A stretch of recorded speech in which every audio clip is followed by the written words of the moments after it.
This program contains discussions of real-life crimes and may not be suitable for all audiences. When Darkness Falls is created for educational and awareness purposes, every effort has been made to ensure accuracy, and we tell these stories with deep respect for the victims, their families, and their communities. The goal is not to sensationalize, but to remember, to understand, and to learn.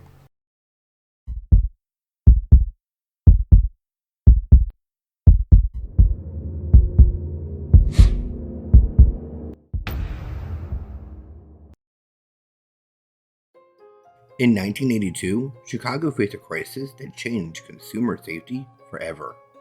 7 people lost their lives after taking extra-strength Tylenol that had been secretly contaminated.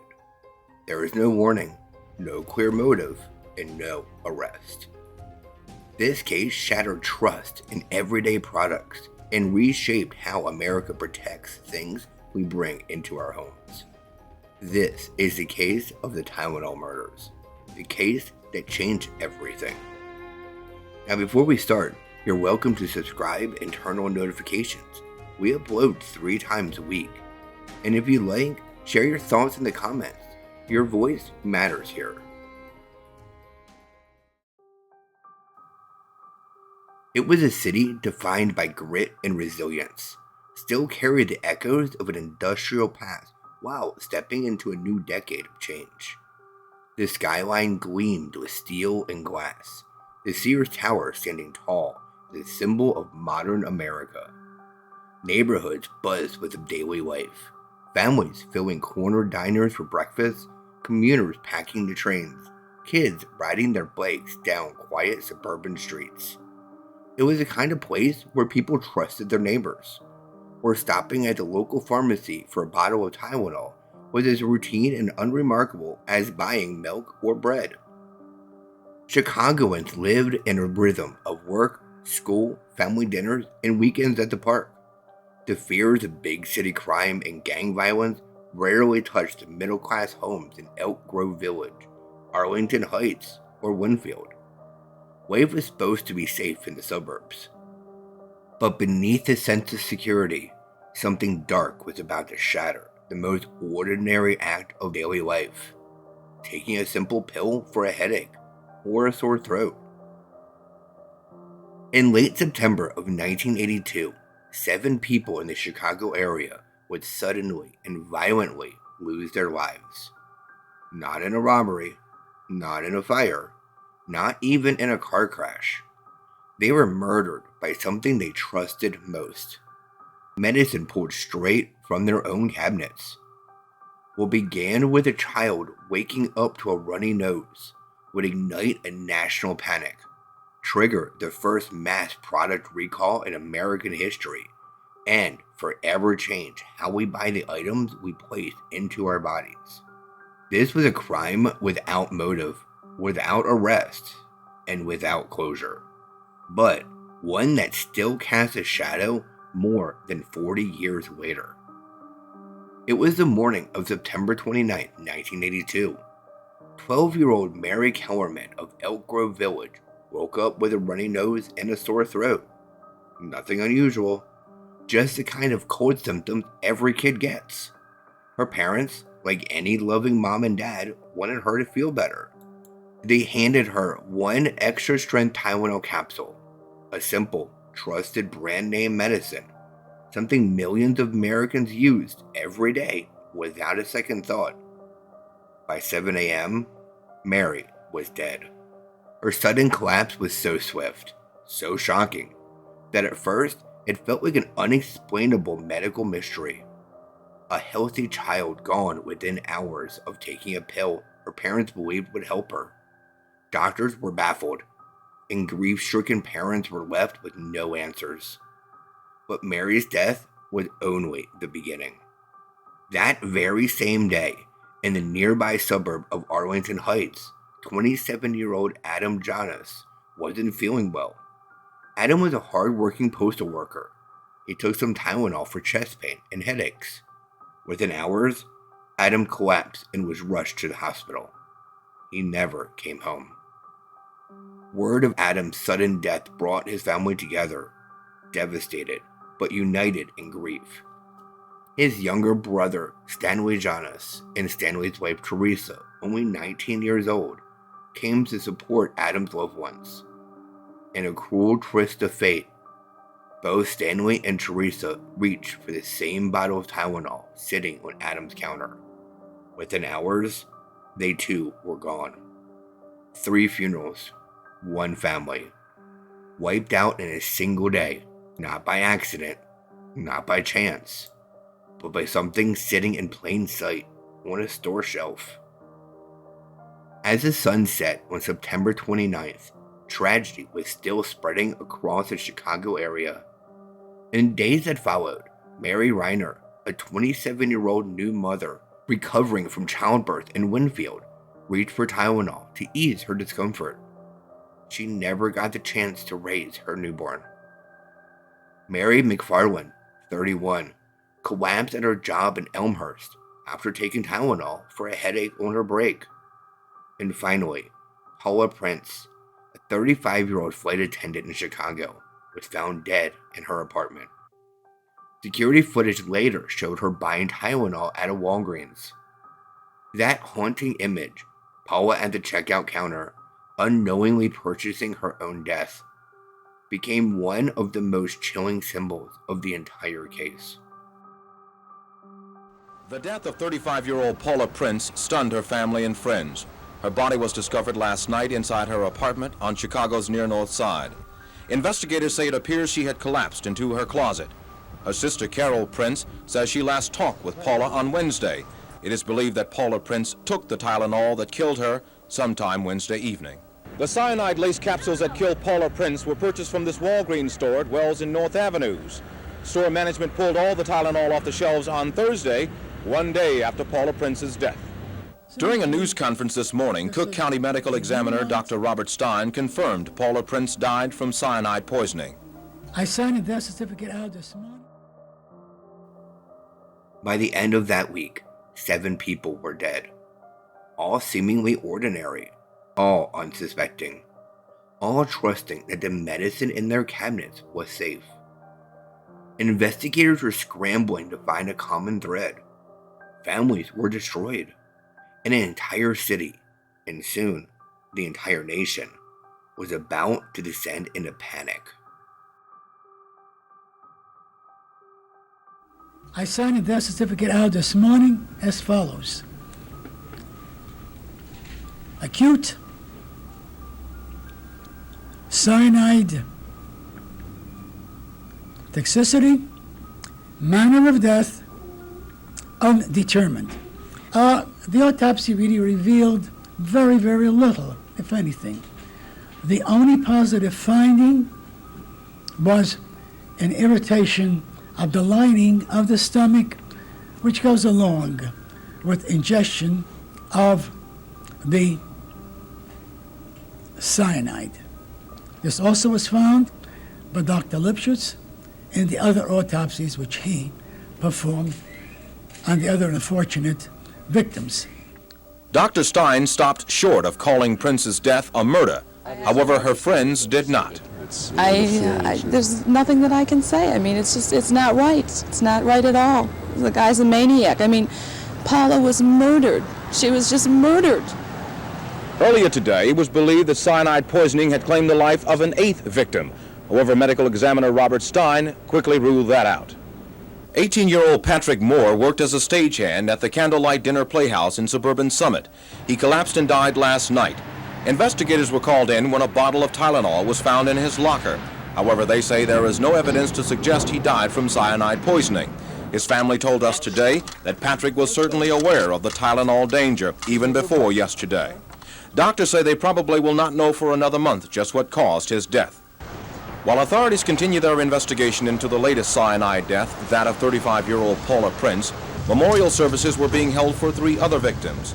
Family and friends of 31-year-old Mary McFarland attended a service here in Elmhurst. Services were also held today for 12-year-old Mary Ann Kellerman of Elk Grove Village. Because what no one realized on that first day was this. These weren't random medical emergencies. They were murders. Silent, invisible, carried out with nothing more than an over-the-counter pill. And the killer was still out there. 7 lives. 7 families torn apart. A beloved only child. A hard-working father and husband. A young newlywed couple. A mother of 4 with a newborn in her arms. And a daughter and sister whose family relied on her. And another gone in an instant. All stolen by the same invisible hand. By the end of that week, Chicago wasn't just grieving, it was terrified. Police cars drove through neighborhoods with loudspeakers warning, "Do not take Tylenol." Contaminated Tylenol has been responsible for 3 deaths in the Arlington Heights area. Do not take Tylenol until further notice. Arlington Heights police demonstrated tonight how they have been warning residents throughout the day. And in Chicago, police notified all officers of the threat. This product may be contaminated with cyanide and should be destroyed. The first death yesterday morning was in Elk Grove Village, a 12-year-old girl, Mary Kellerman. And then in Arlington Heights, the deaths of 2 brothers and the critical illness of one of their wives. Now tonight, a 4th death in the DuPage County town of Winfield has been linked to the altered medicine. And in Downers Grove, still another death suspected of being cyanide poisoning. The bottles were labeled Extra-Strength Tylenol, 50 capsule size, lot number MC2880, expiration date April 1987. If you have a Tylenol bottle marked that way, destroy it. At the present time, I think that would be a safe policy until further investigation, until we can perhaps determine where the contamination took place. If it were me, I wouldn't take them. Officials began testing Tylenol samples at random from area stores, but could find no additional traces of poison. Still, with more than 93,000 bottles from the same batch distributed through more than 30 states, the manufacturer ordered store owners to clear their shelves. We're taking off the shelf all the Tylenol capsules and anything with the code number MC on it. We're pulling everything off. We don't know if it's good or bad yet. We were just told to pull everything off. One tainted container was traced back to this jewel store in Elk Grove Village, but it is not yet certain where the other bad bottles were purchased. To know how widespread the danger is, officials must determine where the capsules were altered, at the factory, a distribution center, or in the stores. Hotlines rang off the hook. Families emptied their medicine cabinets in fear. The city was about to learn that their most trusted pain reliever had become a weapon. Inside the Cook County Medical Examiner's office, scientists examined the capsules. They cracked one open. The powder looked ordinary.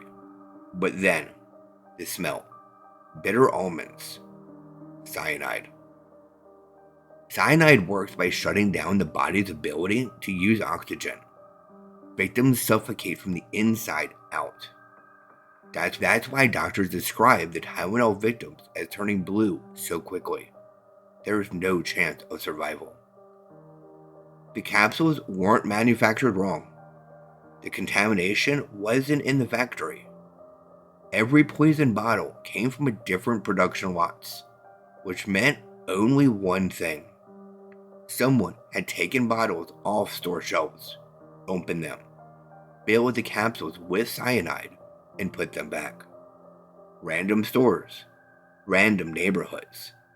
Anyone could have died. On every nightly newscast, anchors stare gravely into the camera. Do not take Tylenol. Headlights screamed, murder in a capsule. Cyanide-laced Tylenol kills 7. No one safe. Halloween was only weeks away, and suddenly, even candy felt dangerous. At Johnson & Johnson headquarters, executives faced an impossible choice. Do nothing, limited recall, or pull every bottle nationwide. On October 5th, 1982, they chose the third option. 31 million bottles recalled. Over $100 million lost. We can always rebuild Tylenol, CEO James Burke said, but we can't bring back lives. Suspects came and went. Roger Arnold and James William Lewis. Lewis sent an extortion letter demanding $1 million to stop the killings. He was arrested, convicted of extortion, but never charged with murder. He denied it until his death in 2023. What happens to the old, what's this 15-year-old? He comes out of the store, jumps on his bike, and he's got some pre-mixed in one side and real Tylenol on the other side. And he goes to the next store. Might be where the guy got, where the 15-year-old got screwed up. Remember there was the regular strength, which was really endeavored to put the extra strength and some of the extra strength. Okay, there's an example of a lack of perfection. You guys didn't know what to do with it. You made a mistake, a big blunder. You guys didn't figure out what to do with it. It's the person, it's not this perfect person that you sometimes want to talk about. That's a major mistake. Okay. I mean, it's a major mistake. A major mistake. You're too damn stupid to figure out it's not the same brand. It's not the same product. Okay. Major mistake, but what's the consequences of it? Nothing. Nothing, because you guys didn't figure out what to do with that piece of information. Okay. Take us to the next step. What are we supposed to have done with it? You're supposed to have gone out there and got the bad guy. Well, I know that, but And take him in and show him those 2 bottles and laugh at him and tell him how stupid he was. You didn't do that.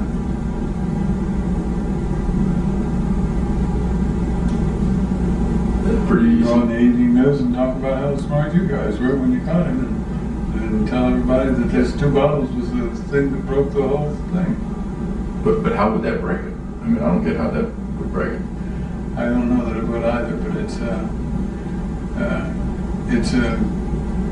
you've got a little piece of information there that the person made a mistake, and if they made that mistake, they may have made some others that were equally stupid, and you just didn't see them. That's a big lapse of attention. I think you're right. But either it was a lapse of attention or some other problem came up.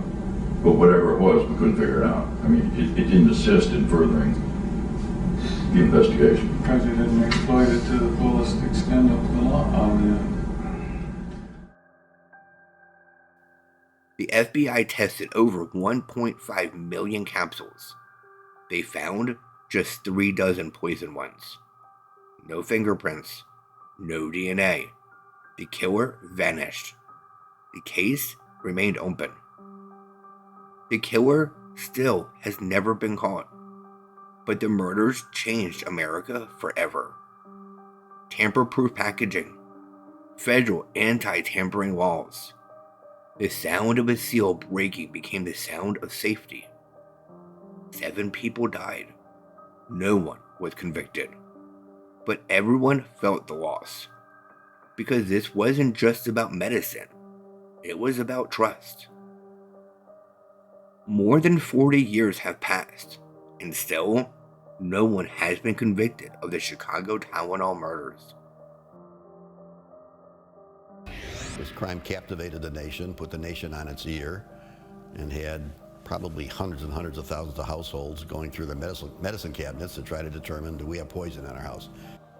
Next week marks 40 years since the Tylenol murders shook Chicago and the nation. Decades later, it remains a cold case, or is it? In tonight's special report, Dane Placco looks back at the deadly poisonings and talks with some former feds who think they know who did it. That bizarre mystery of Tylenol laced with cyanide still has not been solved tonight. Investigators say they are searching for, quote, a madman. When you opened a bottle of Tylenol in the early 1980s, or any product for that matter, you didn't see this protective seal. Now it's the law because of what happened in the Chicago area starting on September 29th, 1982. I think looking at this story, they're going to kind of open their eyes and say, I never knew that happened here in Chicago. In a matter of days, the death toll mounted. 7 people have now died. A health official said, we're dealing with Russian roulette. All the bottles of extra-strength capsules were removed Friday as part of the nationwide recall. Do not take any Tylenol until further notice. That was the year they canceled Halloween because of the poisoning. And everybody was afraid that their child would pick up the candies that were poisoned. 40 years later, we sat down with 2 retired Chicago FBI agents who originally worked the Tylenol case and the former Chicago special agent in charge who initiated a reinvestigation of the case in 2009. They all believe they know who did it. I think it's solved. I can't go into that detail because it's not public. I believe that it's solved. I think there's sufficient evidence to go forward. Police are looking for disgruntled employees, angry customers, anybody with a grudge against the stores or Tylenol. Early on, there were few, if any, leads. Then this man became the focus of police. In 1984, former Chicagoan James Lewis was convicted on federal extortion charges for sending this anonymous letter to Johnson & Johnson shortly after the poisonings, demanding $1 million to stop the killings. And the jury was out a half hour before they came in and convicted him. Lewis spent 11 years in prison for the shakedown, but through the decades has denied being responsible for the murders. I think the Tylenol murderer is still out there dancing in the streets. He even reached out to federal agents following his conviction, offering to help them solve the case. We had a profiler tell us that one of the points of the profile is that this person who might be involved in the poisoning will contact an investigator. Roy Lane was one of the FBI's lead case agents for the Tylenol investigation. Jeremy Margolis was an assistant U.S. attorney who prosecuted Lewis on the extortion charge. They met with Lewis several times after the trial. During one of those meetings, they say Lewis gave them a sketch of how he thought the killer put the cyanide in the Tylenol capsules. So what happened to that information? Well, the FBI's got it. It's sitting in the case files. I don't know that they'll tell you whether it was helpful or not. I'll just describe it as extremely interesting. What's also interesting is how the FBI decided to reinvestigate the case 15 years ago. 2006, 2007, at the time, I was the public affairs director for the FBI office in Chicago, and the 25th anniversary of the poisonings was coming up, and I was contacted by a local reporter that I dealt with extensively over the years, and he had taken up this case as what he called a hobby. So Rice arranged for a meeting at the FBI Chicago field office. And he laid out his theory, and it was very well thought out, and he had some, I guess you would call evidence to support it. And we thanked him for coming in and excused him, and right away Roy said that wasn't possible. I think the quote was, "That's not the guy. We know who did it." That's what I remember. Even though they disagreed with the reporter's suspicions, the meeting sparked a critical question. Where is this person that we think did it? And then we ran an investigative report and found he was in jail for alleged violent crimes that he was never convicted of. Which Grant says meant it was time to use new forensic tools to find the killer. We had to sort of re-look at the investigation. That means recontacting 5 other police departments, including the state police, and see what everybody had. It may behoove us to take that evidence from 25 years ago and reapply it through the FBI laboratory, and that's how we started the investigation. 7 innocent lives. No justice. Only lessons carved into law, into business, into the way we live. Because when darkness falls, the truth comes out. Thank you for watching this story. Until next time, stay safe, look out for one another, and lock your doors. Bye for now.